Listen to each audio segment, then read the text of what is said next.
来看看一个中年单身女人的快乐能有多简单，一起喝点呀！今天特别想吃妈妈的味道，然后2点多了，来我们这附近的山上吃一家农家小炒店，就是这里哦。一份米粉肉，一份那个农家小炒肉。几个人呢？要1个，然后再要一份肉。几个人？1个。没事，我吃不完了，我打包。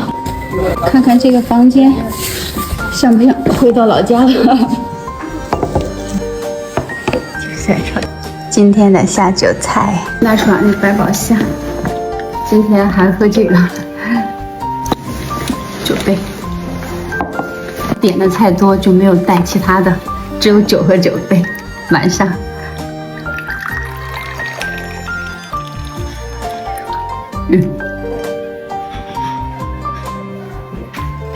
做一个。看着好香的米粉肉，小规矩，第一口你们先吃。哇，牙齿陷入米粉肉的时候，肉香裹着米香，满足感瞬间爆开在嘴巴里头。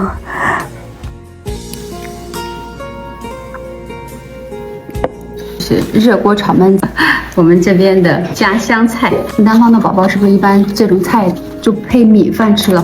然后我们这里一般点这几个菜都是选在这个烙馍里比较好吃。炒焖子，这个锅香不香？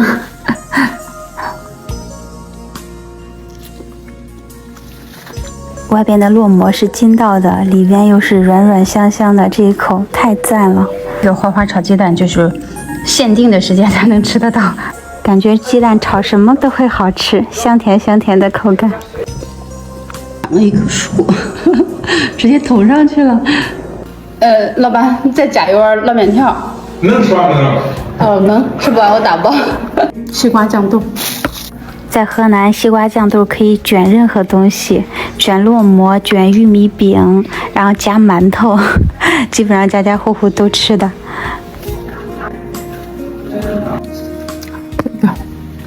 烙馍、玉米饼和西瓜酱豆的组合，唤醒了童年的记忆。中年单身的生活就像一本书，每一页都写满了故事。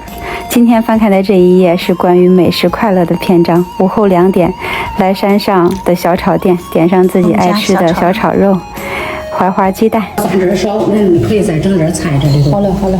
我多了怕咸。一喝完酒，这个胃就是128斤的。河南的夏天，一碗蒜汁十香菜，这碗面条的含金量谁懂？最后再来上一碗手擀捞面条，搭配着饭菜，一口酒，然后一口菜，所有的压力都在这一刻消散。在这个小小的店里边，没有外界的喧嚣，没有其他人的打扰，只有自己和美食。这就是我在中年单身生活找到的快乐角落呀。吃饱了，喝足了。